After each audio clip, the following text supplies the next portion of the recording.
Pengembaraan mencari kesembuhan jiwa diteruskan. Pulau Pangkur menjadi destinasi dijejaki. Cuaca yang baik menjadi kegembiraan buat pengembara yang ingin menikmati setiap inci keindahannya. Zik, lepas ni kita nak ke Pulau Pangkur kan? Betul.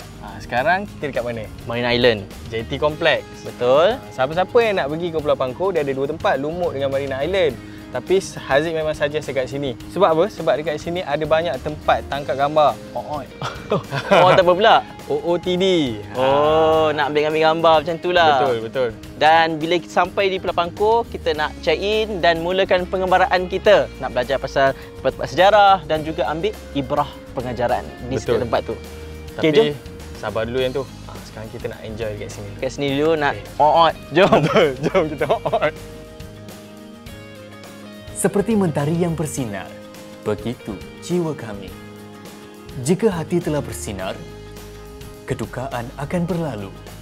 Jika kedukaan berlalu, mudahlah jasmani untuk cergas dan ceria menikmati segala apa yang diberikan Allah Subhanahu wa Ta'ala. Bagaimana Pulau Pangkur mendapat namanya? Pulau ini sering disinggahi pelayar negara China yang melabuhkan layar untuk beristirahat di samping menikmati keindahan alam. Apabila berlaku bencana alam yang menggoncang lautan, lalu patahlah tiang layar pedagang Cina itu. Akhirnya, mereka bertemu sejenis pokok di dalam hutan yang sangat berkualiti dan dijadikan sebagai pengganti kepada tiang layar yang telah rosak. Pokok itu bernama Pengko. Maka lahirlah perkataan Pangkur yang kekal hingga ke hari ini.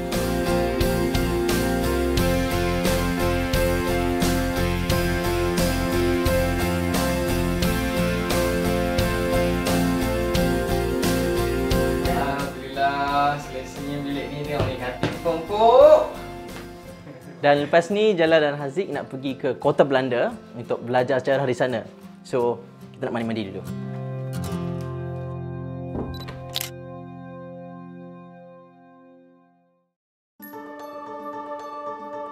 Kami sukakan cabaran. Cabaran itu luas maknanya. Memahami sejarah juga satu cabaran.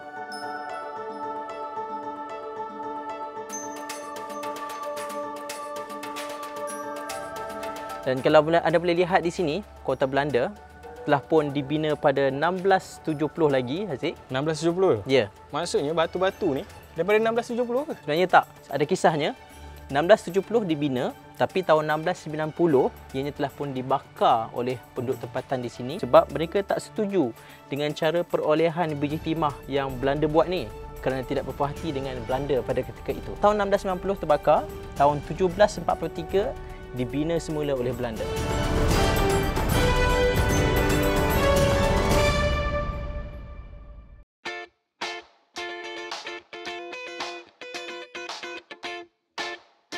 Oh, di kawasan macam telaga juga ada banyak duit shilling lah jalan dalam ni. Dan selalunya Haziq, memang kalau orang nampak telaga je, kebiasaannya orang akan baling duit dan minta sesuatu. Sebenarnya dalam Islam memang tak boleh benda ni. Sebab dalilnya innasyirka la zulmun azim. Sesungguhnya syirik itu ialah dosa besar. Jadi janganlah kita buat benda macam ni. Dan nak doa terus kepada Allah Subhanahu wa Ta'ala. Itulah maksudnya bila kita dapat sesuatu petua ke sesuatu yang kita biasa buat kan, kita boleh fahami balik dan kita beramal dengan ilmu. Betul. Okay, amal itu mesti dengan ilmu. Ilmu tanpa amal macam sia-sialah.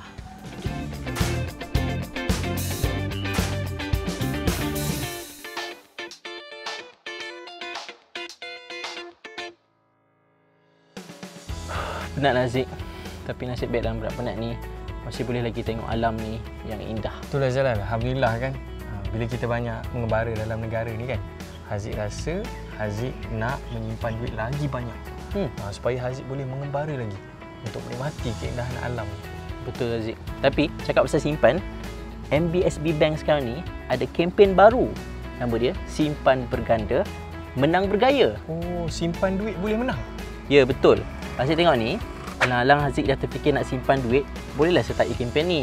Macam mana nak sertai kempen tu? Okey Haziq, senang je. Kita hanya perlu buka akaun MBSB Bank secara dalam talian, kemudian pergi ke cawangan terdekat untuk identifikasi dan kemudian ambil je debit card. Oh, itu je? Maksudnya kemudian kita automatik dapat sertai kempen ni? Betul tu Haziq. Mereka yang membuka akaun berpeluang untuk memenangi pelbagai hadiah yang menarik. Macam kereta mewah dan banyak lagi lah.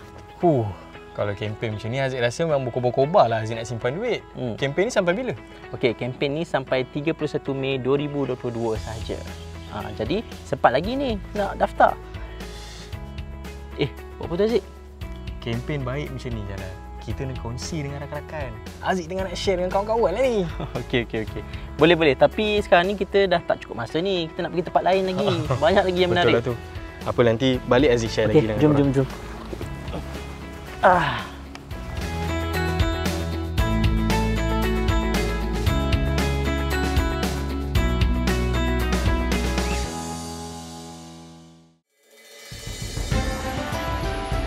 Sepanjang pengembaraan ini, kami cuba pastikan kaki sentiasa tergerak dan hati sentiasa terpandu untuk menuju ke rumah Allah.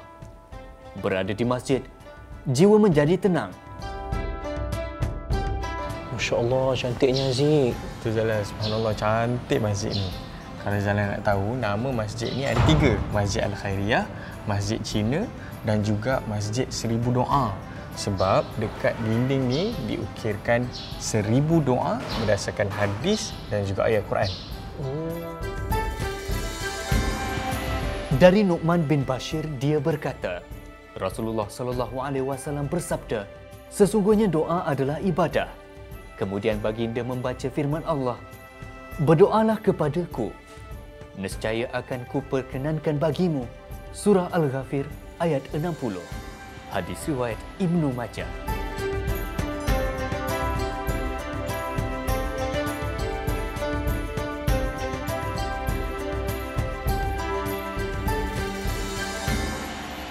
Bismillahirrahmanirrahim.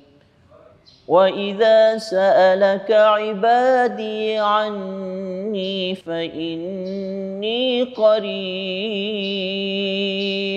أُجِيبُ دَعْوَةَ الدَّاعِ إِذَا دَعَانِ فَلْيَسْتَجِيبُوا لِي وَلْيُؤْمِنُوا بِي لَعَلَّهُمْ يَرْشُدُونَ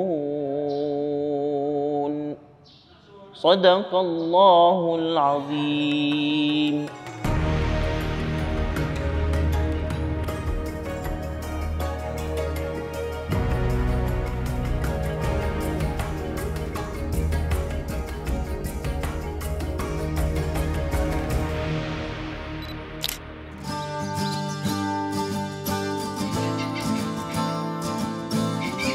Burung hornbill ni hidup 70 tahun. Dia monogami. Dia satu pasangan je sepanjang 70 tahun. Ramai dah orang ni Haziq. Jom. Pangkur adalah tempat terbaik untuk berdamai dengan alam, memberi makanan kepada burung, suatu terapi. Jangan goyang-goyang dan jangan cocok pegang macam ni. Cocok mesti atas. Paruh dia tajam. Paruh dia kalau langgar, koyak ke. Kata Rumi, jika kamu berada di suatu tempat, jadilah jiwa di tempat itu.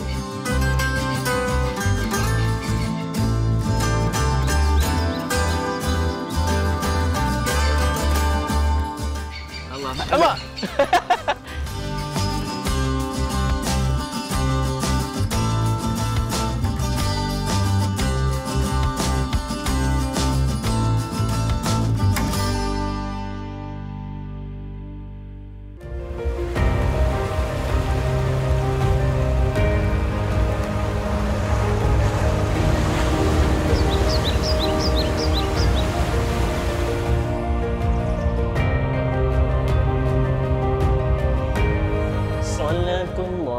Salamullah ala taha rasulillah.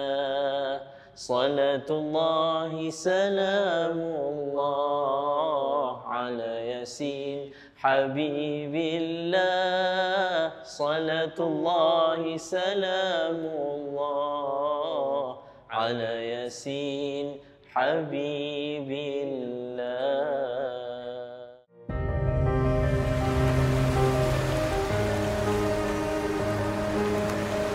Jika mengembara ke suatu tempat, kami suka mendengar cerita-cerita yang membina kepribadian sebagai insan. Kami bertemu Isa, nelayan muda yang ramah bercerita akan getir hidup menjadi pelaut yang bersabung nyawa mencari rezeki.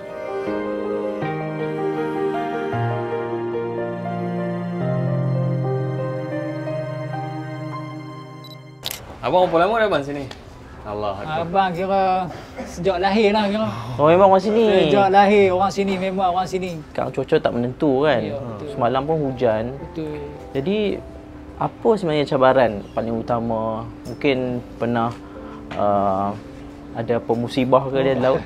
Kalau orang kita kena ribut itu teruk, pengalaman abang yang satu ni memang lagi teruk lah kot.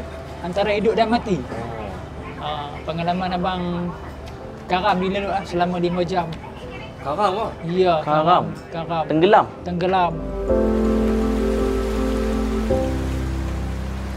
Perasaan waktu tu takut pada, memang pertama kali takut lah. Kita tak pernah tempuh, walaupun kita nelayan, kita tak pernah lah tempuh saat-saat macam tu. Kan? Lepas tu, waktu abang karam tu kan, Ya. abang macam mana? Maksudnya macam mana abang kekal terapung? Dia tak? Kekal terapung ni, abang dan ambil tung minyak. Abang tuang minyak bersama abang pegang tung minyak dengan kawan. Abang kata ni nasib kita ni nak buat macam mana, dah jadi macam ni kan. Kita kena redha lah. Macam ni apa orang nak mati tu. Orang mati dalam laut kan. Kata kat kawan, hang pun baca ayat kursi, aku pun baca ayat kursi. Lepas tu surah Nabi Yunus.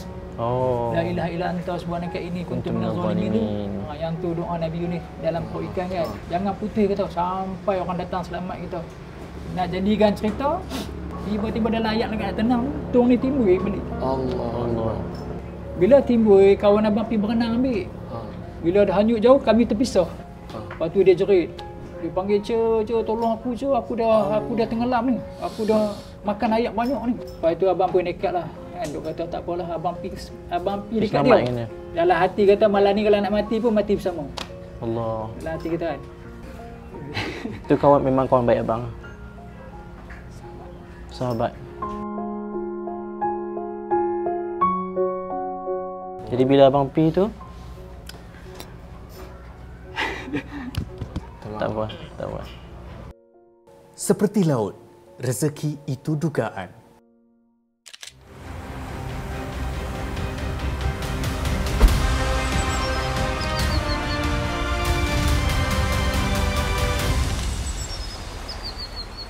Dalam hati kata malam ni kalau nak mati pun mati bersama. Allah. Dalam hati kita kan. Jadi bila abang pergi tu, tak apa. Sampai dekat dia, abang bawa lah dengan heret dengan bendera tu, dengan tung ni bawa pergi. Abang bagi kat dia tung minyak abang pakai Yang bawa tu. Dia ambil, abang pula ambil tung ni yang dekat dia tu, tung macam ni dekat dia. Buang ayak. Abang pula jadi tenggelam timbul. Allah. Tertelan ayak, tertelan ayak. Dia ada selamat dah dapat tung abang tu. Abang pula jadi keadaan macam dia. Lepas tu abang pun cepat-cepatlah kita tuang ambil ni, tung ni. Abang tung ni abang ambil, abang buka tudung dia. Abang tak peduli lah handset ke, beg duit ke, kan? Buang tu. Buang terus. Maknanya tung tu dia jadi kosong. Bila tung jadi kosong, dia ada angin. Ada angin. Abang kan tung macam ni. Lepas tu ada 4 jam, orang kata 4 jam dah kita kat laut ni. Lepas tu datanglah. Orang dah mungkin Allah dah perkenankan doa kita. Ada abang. Ni abang kandung. Dia bawa dengan sahabat-sahabat nelayan ikut pergi sekali selamat. Kan? Allah bila nampak dia pemai but-mai kan. Allah rasa bersyukur sangat-sangat. Perasaan kita rasa waktu tu yang itulah yang terbaik Allah bagi kat kita. Waktu tu rasa kalau kena memang rasa macam nak taubat tak mau kerja laut. Tapi jiwa nelayan ni lain. Kan? Orang kata hidup perlu diteruskan. Kan? Mau tak mau pun hari ni aku kena ribut. Inilah lumrah kehidupan aku yang Allah dah tentukan. Kan? Makna hari ni aku nak ribut, esok mungkin Allah bagi kita rezeki yang banyak. Kita rasa gembira balik. Di sebalik musibah, di balik dugaan yang Allah bagi tu, ada juga terselit kemanistan itu. Itulah bang, bila abang cerita kisah di lautan ni, saya teringat dalam surah Luqman ayat 32. Memang ada Allah Subhanahu Wa Taala ceritakan tentang ujian musibah yang Allah berikan kepada orang yang berlayar di lautan, kemudian diberi gelora ataupun ombak yang besar, kemudian diselamatkan di daratan, Dan ketika diberi ujian tu, pelayar-pelayar tu memohon keampunan kepada Allah, berdoa tanpa henti, sama macam kisah abang. Betul. Kemudian apabila diselamatkan di daratan, hanya separuh sahaja yang tetap beristiqamah beribadah kepada Allah, lagi setengah akan terlupa. Masih lalai lagi. Lagi. Surah Luqman ayat 32. Kisah yang sangat menyentuh hati dan juga memberi pengajaran yang besar kepada kita semua.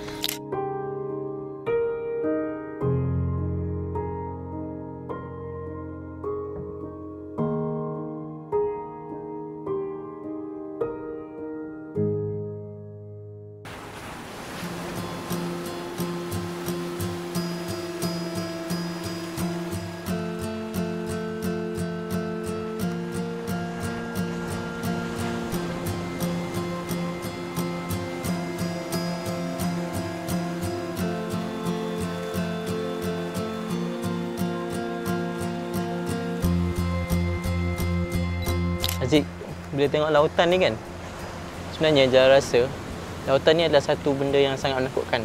Ada satu ayat Quran kan Jala kan, surah An-Nur ayat yang ke-40.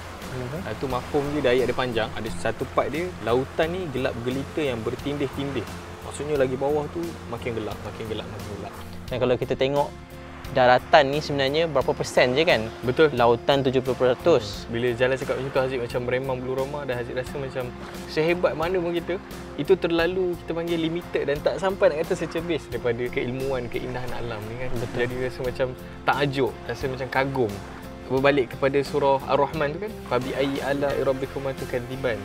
Maksudnya apa lagi yang kita nak dustakan dengan nikmat Allah SWT. Terlampau banyak sangat benda yang kita tak terhitung. Betul, Jala. Dan perlu kita syukuri atas segala nikmat yang Allah Subhanahu Wa Taala berikan kepada kita sebagai hamba-Nya. Okey Aziz, begitulah pengembaraan kita di Pulau Pangkur. Banyak tempat-tempat menarik, tempat sejarah, tetapi yang penting di setiap tempat itu Kita belajar ilmu. Terima kasih Jala bawa Aziz pergi Kota Belanda, bawa pergi Batu Bersurat, cerita pasal sejarah. So, kalau kita tak mempelajari sejarah, kita kemungkinan akan mengulangilah. betul. Dan masjid-masjid yang kita pergi itu subhanallah memang sangat indah. Dan Aziz, lepas ni kita akan pergi ke tempat yang seterusnya dalam episod yang lain. Jom ikut kita.